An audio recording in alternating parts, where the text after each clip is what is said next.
I'll be describing work of three PhD students. One is Dr. Indu Joshi, who had worked on biometrics. She had worked on many different aspects of fingerprint analysis, wherein she applied deep learning methods. Some forays into medical informatics came from the earlier work of a PhD student, Dr. Prashant, who had worked in Parkinson's analysis. But that was the point in time where the world was changing from a focus on traditional machine learning techniques to some deep learning based techniques. And that was the period of time, incidentally, when traditional machine learning methods were sort of at their zenith. And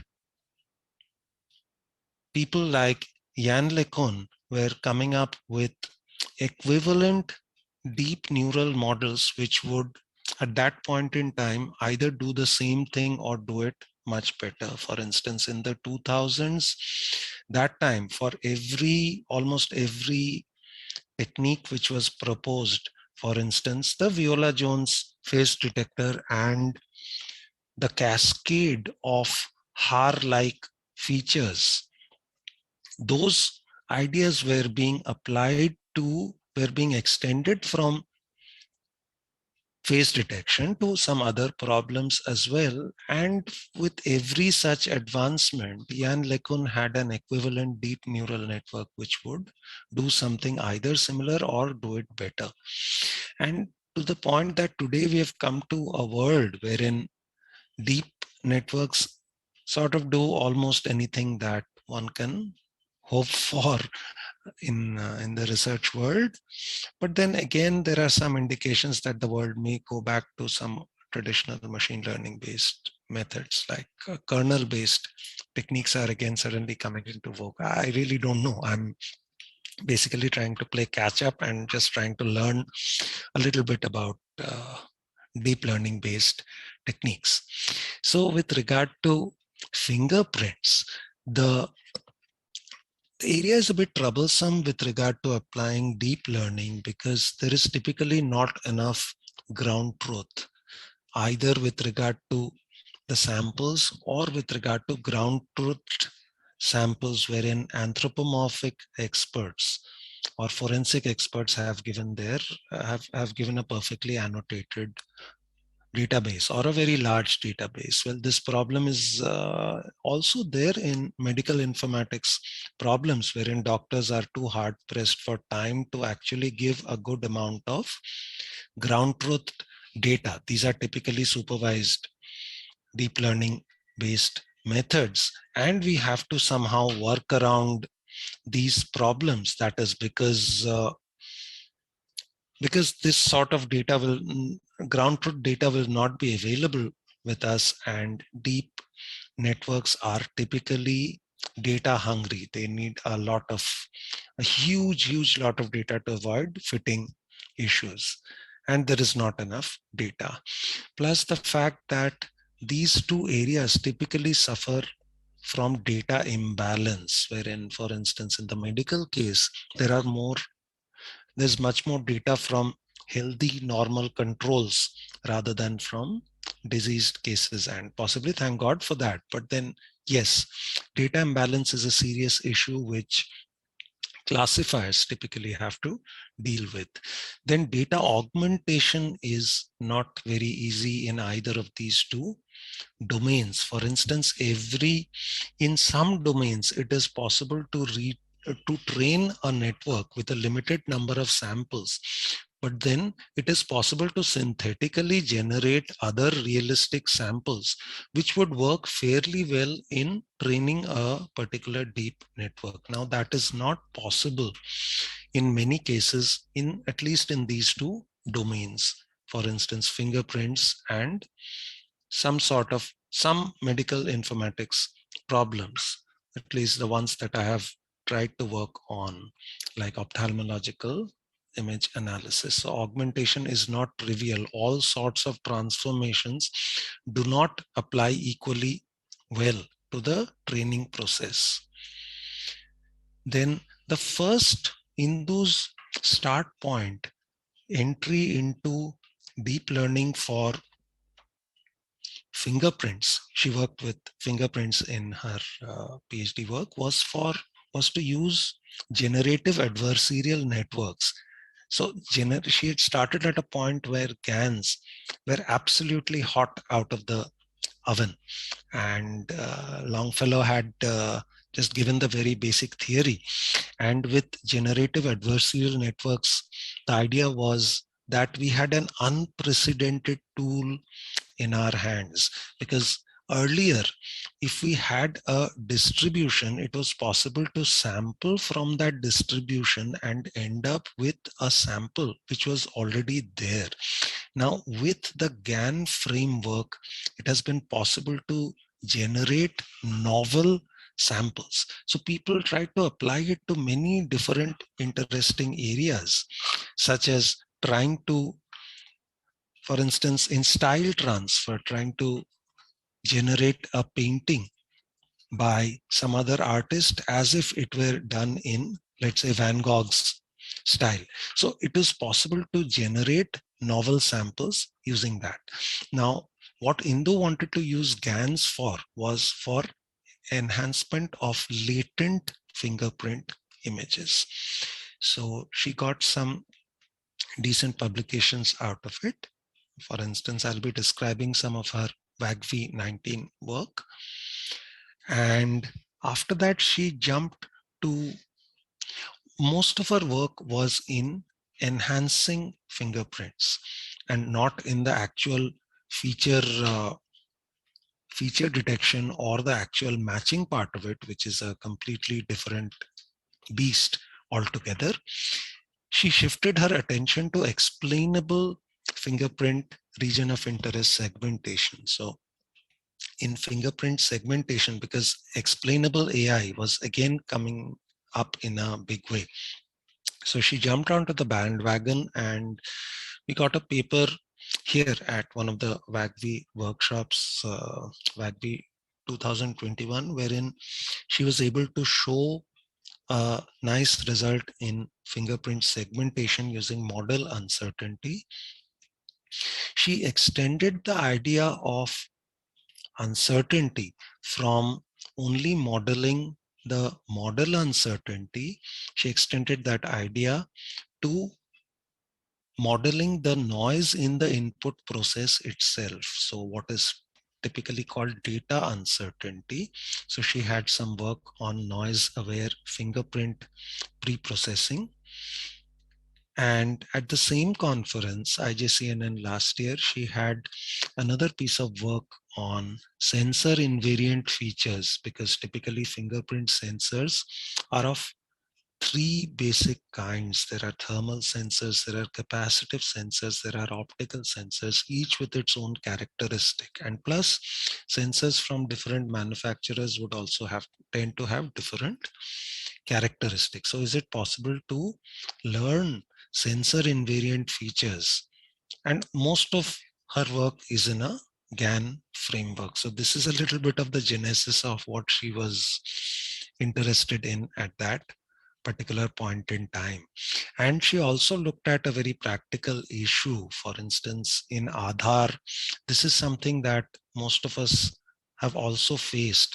Senior citizens typically have difficulty in enrolling for Aadhaar or having a change because it needs a fingerprint. And the problem there is a age related degradation. For instance, it happened with my mother when I took her to the Aadhaar enrollment center to get her mobile number, and the sensor just wouldn't work. And as a result, we haven't been able to do that update. And plus, this is also an issue in India, wherein there's a huge rural populace, wherein because of the nature of their work, the fingerprints are often really degraded.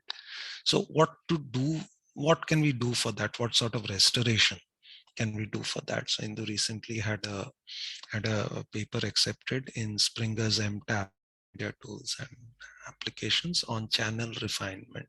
So I'll just come to the very idea. I'll try to steer clear of the math and then just try to possibly get the basic description in. So her first work was on latent fingerprint enhancement. So this is the WAGV-19 work. As you can see here, these are different examples of very difficult cases of latent prints. So these are prints which have been unintentionally left on surfaces, and these are examples from the IIIT Delhi database. This is the database of Professors Mayank Vatsa and Richa Singh, who are currently at IIT Jodhpur, two of the best known people from India in biometrics. So as you can see, these are rather difficult cases. These are difficult because the noise, sorry, the signal itself is not very prominent. And to top it all, the SNR is very low. The noise in this case could be smattered noise, it could be statistical, worse still, it could be structured. For instance, these are prints on many different types of surfaces. This is on paper with something written. This is on a background which itself is striated, plus there are marks here and there. So this makes processing a latent print a very difficult problem. And finally, when we have to give it to a matcher, or let's say even if we use a state of the art matcher, state of the art matchers would use some state of the art feature detectors, be they deep features or traditional features. And so we just use some state of the art, we use some feature detectors as black boxes, we use matchers as black boxes for this sort of work, because in those work primarily concentrated on the pre-processing part of it. And as you can see, let's say a minutia extractor, when applied to a latent print like this, gives minutia all over the place. In fact, quite a lot in the background wherein it shouldn't really be there. Then on this sort of surface, in this particular example here, again, minutia points are all over the place. So the motivation is that feature detectors typically fail on latent prints. And in the literature, people have worked on traditional techniques like trying to learn the orientation of fingerprints in spite of noise. But these sort of things don't work that well. So the way that Indu tried to model the problem was with a conditional GAN. Now, in a generative adversarial network, as most of us know, this is a cat and mouse game. All right, just one disclaimer. I have been I've been desperately trying to learn this topic myself. So you'd have noted the term baby steps in the title itself. So please forgive me if this goes on to sound a little bit like a tutorial, because I'm just trying to learn this area myself along with my students. So here it's basically a generative adversarial network is a cat and mouse game between two deep networks. One particular network is the generator, which has the traditional encoder decoder like structure, which generates a sample from a distribution. And the second deep network is a classifier. It starts from a large size and then goes down to a classification level. So the idea of the generator is to generate new examples, and the idea of the discriminator is to classify them as real or fake. And this sort of cat and mouse game goes on and on and on. The generator starts getting better in trying to generate more realistic examples. The discriminator gets better at trying to discriminate between a real and a fake sample. And then we stop the system when the discriminator is fooled a bit more than 50% of the time. Then it is at this particular point that we cut the discriminator out and use just the generator. So the generator has an adversarial loss, one of those standard L1 loss formulations. Okay. And here, the enhancement fingerprint loss, Indu motivates this as trying to penalize the enhancer, that is to force it to generate an enhanced fingerprint which is similar to the ground truth. So she has this extra term in a conditional GAN, like a traditional GAN would have a random variable as its seed. And yeah, this is what I mentioned. The discriminator is discarded after the training part is over. So she uses a conditional GAN wherein the random variable is conditioned with additional information. In this case, because why? We want to generate a realistic binarized fingerprint image, and plus we want to generate a fingerprint which has a ridge structure which is similar to the latent print. So she's got these sort of things built in. And as I happen to mention, the enhancer, this has a traditional encoder decoder like structure, and in the middle there are a couple of ResNet blocks. So here we have our usual cascade of convolutional layers, block normalization, rectified linear units all throughout. The residual layer has got skip connections in place of a cascade like structure, and as experience tells us that it helps solve the vanishing gradient. It's got lots of advantages, like in hitting the in trying to get over the vanishing gradient issue, then tackles some degradation problems, results in better learning. And one of the very basic plus points is that with a convolutional structure, it would otherwise be difficult to get a unit function, for instance, right? So residual networks are here to stay. And this is the discriminator. So the discriminator based structure is the traditional large to small, and at the end, this gives a real or a fake. So the challenges in this particular problem were with training and testing. So how does one train a particular system on latent prints, especially given the fact that there aren't too many of these, right? So what Indu did was to typically look at prints and then superimpose some common backgrounds on them. Common backgrounds like, well, there's some writing here in different forms, there are some smudges, there are different textured surfaces, there could be structured noise as before. So this is essentially what she used for the training. And in the augmentation, the data augmentation part, she looked at size, she looked at bit of color, then rotations, not all possible transformations. And how does one test the goodness of a particular technique? So she looked at parameters such as the quality. So there are quantitative measures of the fingerprint quality, the NRQ scores. She looked at the quality of the features. So we put it into traditional black boxes for feature detectors, traditional black boxes for fingerprint matches. Then some characteristics of the ridge structure, and then we put it through some state-of-the-art matches. So the quality is quantified using NFIQ scores. So these are the databases on which she applied the enhancement techniques to. And what she was able to show was that the quality after enhancement is much better than what the quality is before the enhancement. Then this also resulted in improved feature extraction. For instance, for the latent print here, which gave minutia points all over the image, now with the enhanced print, this gives a much better set of minutia points, as you can see from this as well. So it has basically learned to discriminate the fingerprint, especially latent prints, from the different structured backgrounds. Then with regard to getting this in spite of some difficult cases of structured noise, so she was able to show better SSIM scores for her output. And this is the ground truth, the last column here. This is her output.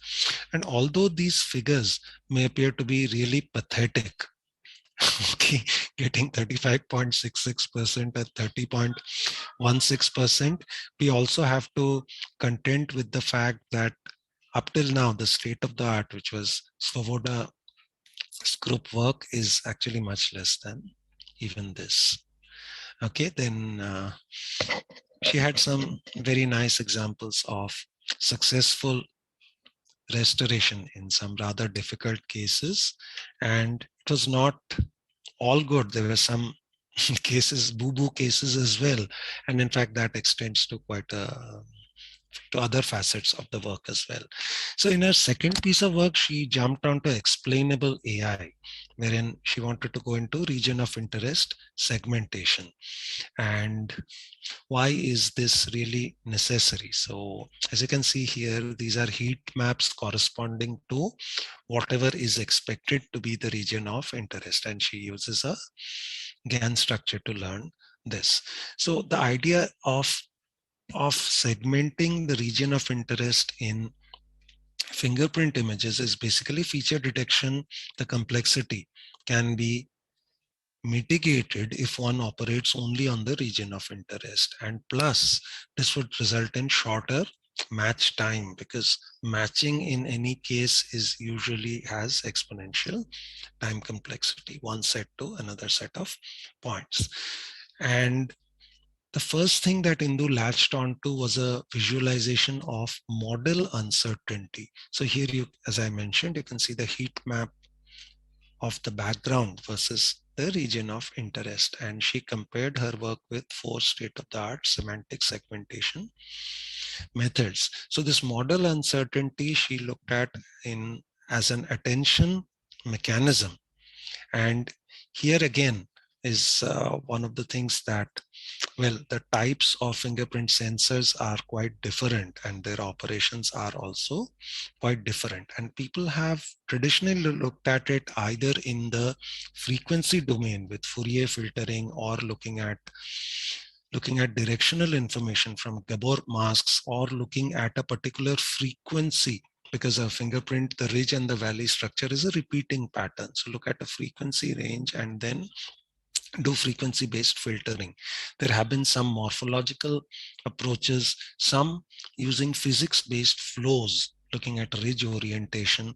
Some machine learning-based approaches had been ROI, or the background with intensity or with textures, having a convolutional neural network learn that.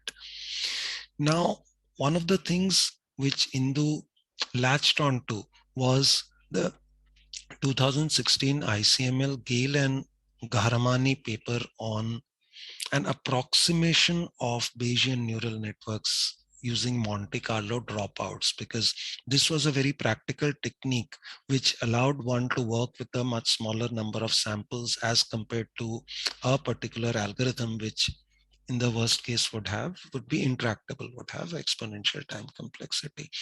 And one important constraint was that only end-to-end methods are generally suitable in such cases. Earlier methods, including the deep learning based methods, involve some post-processing, because the trouble there is some per pixel labels may change. So one of the nice parts of Indu's work was that this was end-to-end trainable. And she compared the output with conditional GANs with unit-based methods. Unit-based methods are interesting because there are skip connections from the encoder to the decoder, and at least empirically have been shown to encode contextual information better. That is, typically edge level details get preserved better. Plus, they also have a very practical advantage of smaller training times. She also compared her results with the crisscross net. There are some cross attention modules. There's some contextual information with directions, X and Y directions, plus some global info. And one of the state of the art methods is what is a recurrent unit. A recurrent network essentially captures contextual information better. So it is as if it is looking at time and then looking at the context, having the same structure, but then updating it with times to get a better idea of the context. And this has advantages of small training. Now, model uncertainty isn't really looking at the last layer and having essentially that points to probabilistic networks. So the basic incentive in this case is So if I can represent the segmented output y as a function f of w being training parameters and x is the input, so a Bayesian neural network would like to learn the probability distribution over these weights given the inputs, given the paired inputs, right? So this is the input and this is the segmented. This is the segmented output. Now, learning this distribution has been shown to be an intractable problem. And this is the way that we typically factorize this. So this is the ICML 2016 paper, which featured this computational technique called Monte Carlo dropout, which gives a tractable approximation to a Bayesian neural network. And Indu showed some good results with respect to the dice coefficient, the Jaccard coefficient. Dice coefficient is a measure of how good a segmentation really is. And Jaccard coefficient is typically also called the intersection over union. And here, what she discovered was that she had a variant of a dropout, what she called RUNet, that turned out to be, that is a recurrent unit with dropout. So in this case, the first column is the input. This is the ground truth. And then this is what a recurrent unit gives. And this is in those recurrent unit with dropout. So this apparently seems to work best in most cases. And there were some examples, there were some very nice examples of here. In this case, the first row is the input, and this is the ground truth. So she is able to get a good amount of correspondence of the proposed RUNet with dropouts with the actual ground truth. But then there were some other boo-boos as well. There were some pretty bad results as well. But then, yeah, we set out to look at them and work out, well, why is there such a bad result? The bad result is also possibly due to the very low SNR in all of these and a very low quality. So this was a mixed bag, but then overall, this is a pretty interesting example of this. Then from model uncertainty, one of the things that Indu went into was to look at a combination of model uncertainty with data uncertainty. So, and both in a Bayesian sense, because she's going towards explainable AI. So the idea here is that these two describe two different commonly observed forms of uncertainty. Model uncertainty describes an uncertainty in the so they are both these are uncertainties, both these are probabilities. She looked upon both in a Bayesian sense, and both of these actually come from two independent phenomena. Model uncertainty essentially the the previous work which I had just described. It is the uncertainty in the model parameters. It is the uncertainty in the model's confidence for predicting it. So the higher the uncertainty in a prediction, so those would correspond to incorrect predictions. All right. Now, on the other hand, data uncertainty is independent because this depends on the input noise. And here, a higher uncertainty in the data uncertainty would correspond to the background and the boundaries. So as you can see here, these are the previous model uncertainties. These are the heat maps for that. And this is the segmentation which takes into account the model uncertainty. On the other hand, with data uncertainty, so Indu uses a combination of the two in a Bayesian sense. So a combination of the two to get better segmentation results. And another of her pieces of work was on sensor invariant features for ROI segmentation. So she used an interesting idea. The problem is actually severe because there are three types of fingerprint sensors commonly used. There are optical sensors, there are thermal sensors, and there are capacitive sensors, each with their own uncertainty models, each with their own characteristic noise models, and what sort of things they would generally tend to work best with. Now, given an input, so and a segmentation module, is it possible to retrain the segmentation module each time an input comes in from a new sensor? No, that is generally not possible at all.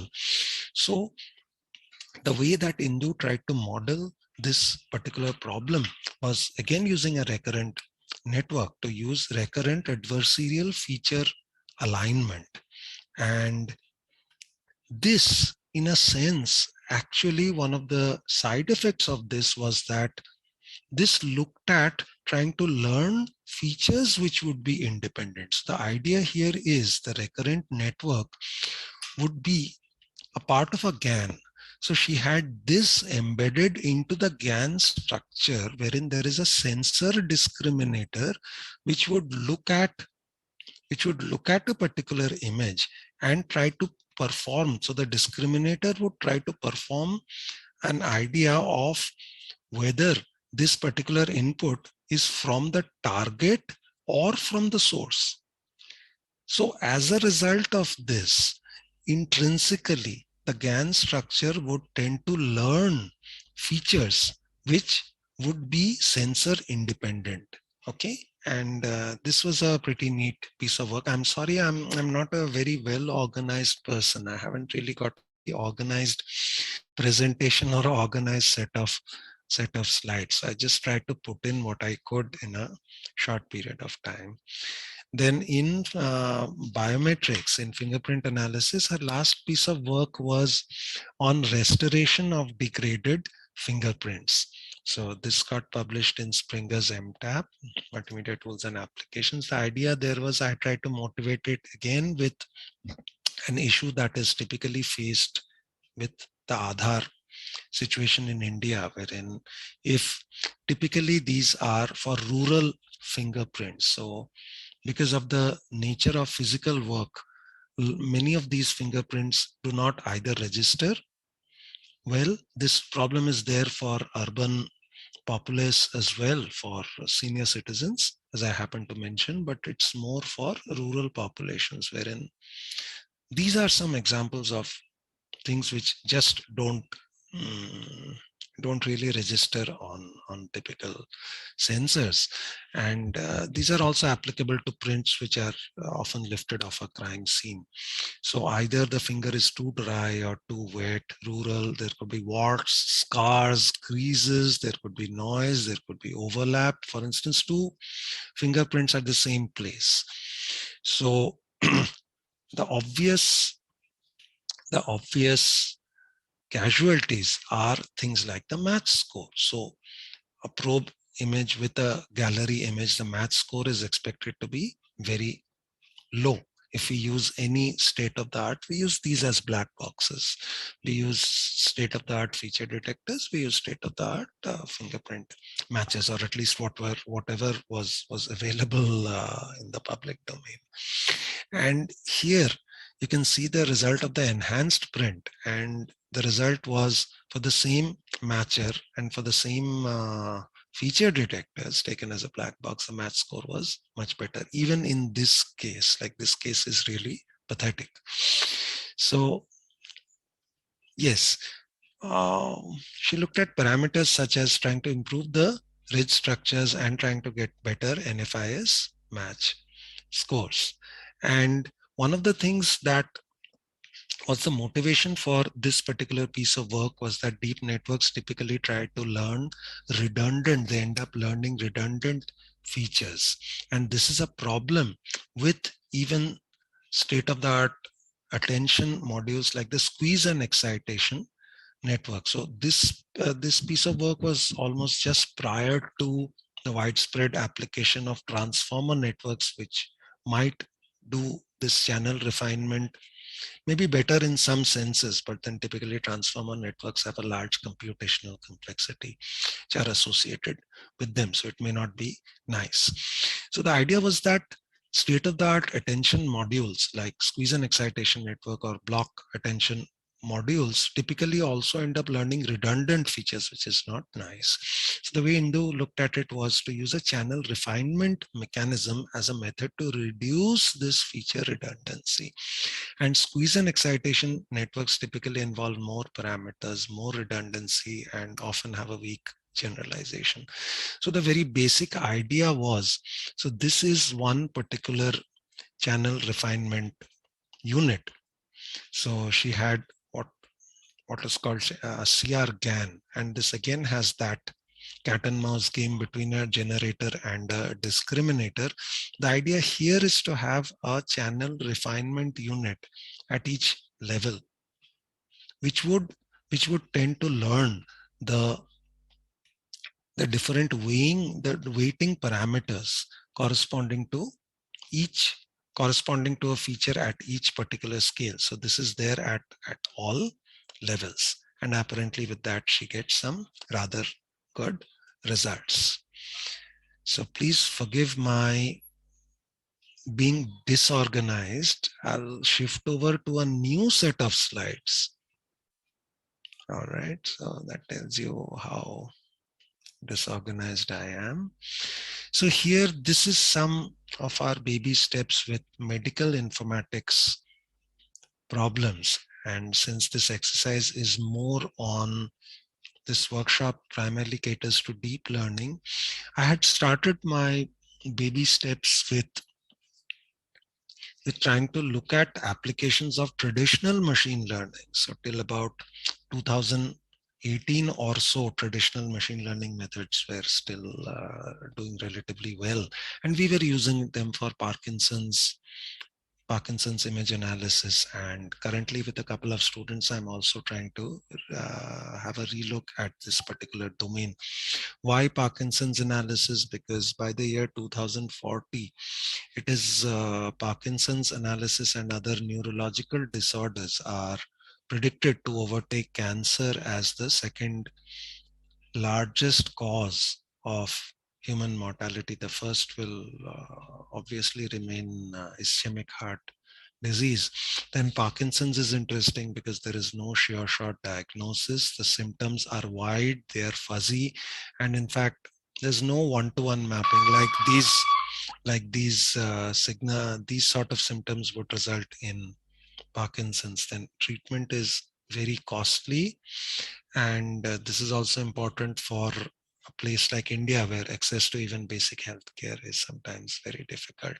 And plus, some of these medicines that are used in treatment, like levodopa and cantidopa, often have very harmful side effects. So some of the things which PhD student Dr. Prashant, he worked on was getting early Parkinson's disease, because earlier it's detected, then management of the disease becomes easier, resulting in better quality of life. So early Parkinson's disease detection from SPECT. So this apparently is the best that we human beings can do with regard to Parkinson's analysis, because the only sure shot diagnosis is that's autopsy. Okay, so wanted to obviously want to avoid that.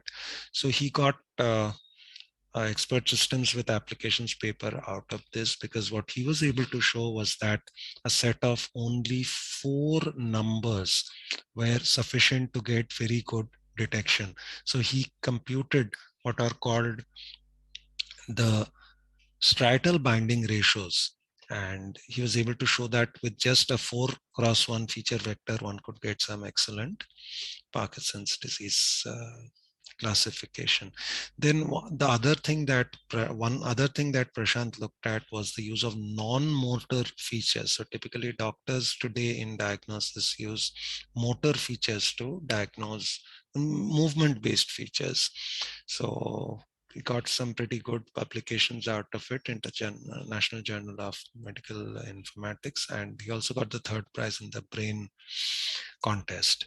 And then he also got a very nice paper here that is trying to use both shape and surface characteristics, which could be fitted using a very small number of parameters, And then he had some recent work on stage estimation of Parkinson's disease as well. So he's published these things in some pretty good venues. Then some patient questionnaires as well, wherein a patient questionnaire and predictive modeling involves some fuzzy parameters and some things which a patient himself or herself can actually tell the system.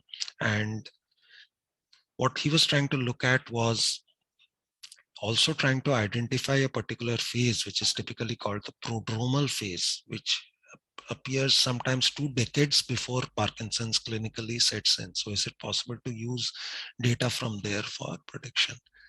So I'll not jump much into this because I'm also running out of time. It's 12:15 right now. I'll finish my talk with some baby steps here. We looked at ophthalmological image analysis and we looked at deep learning based mechanism for this. So this is the work of PhD student Ambika. We were looking at retinal peripapillary atrophy. Why? Yeah, she published this work in Biomedical Signal Processing and Control.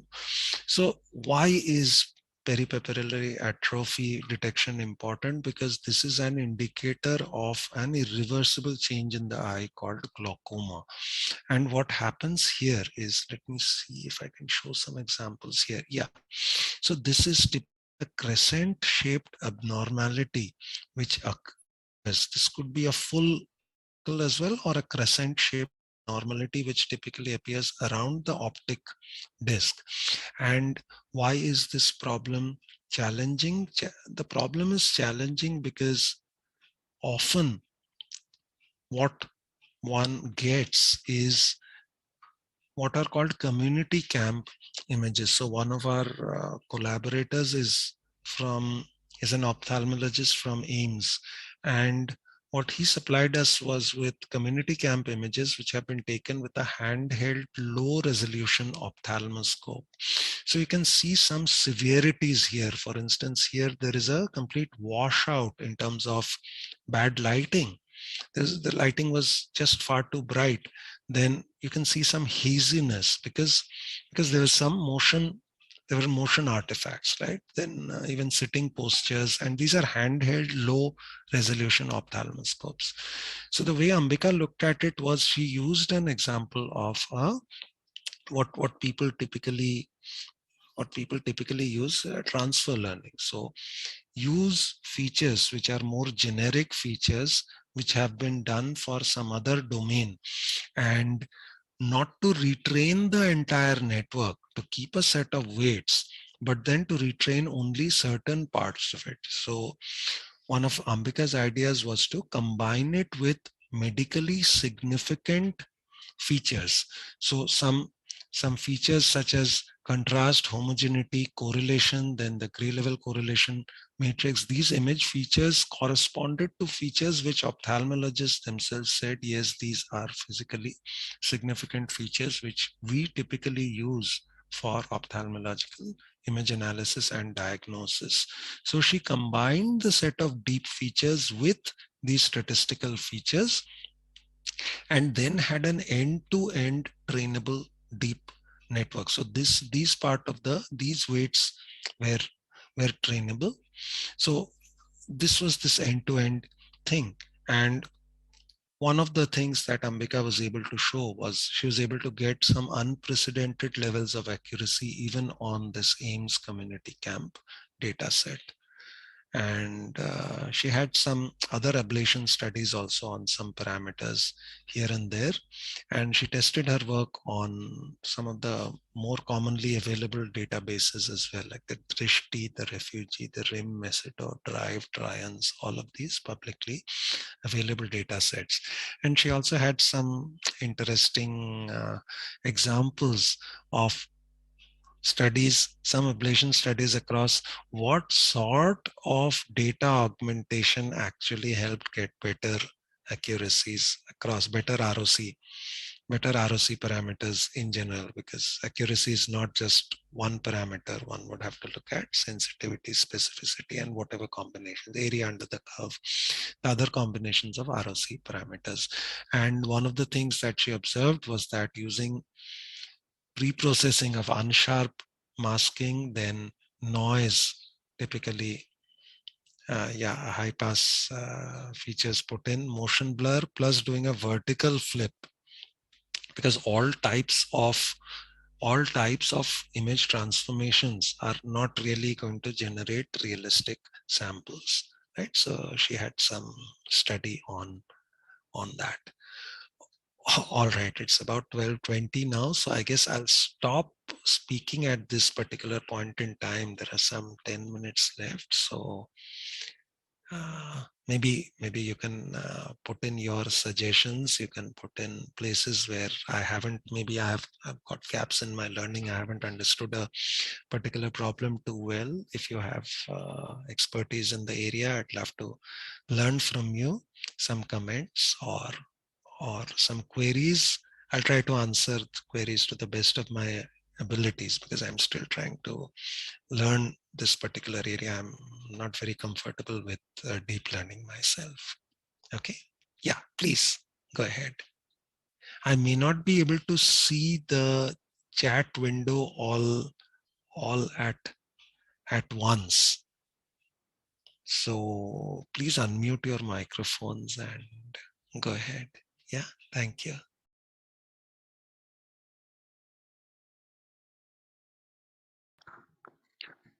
Dear participants, if you want to raise a question, you may raise your hand.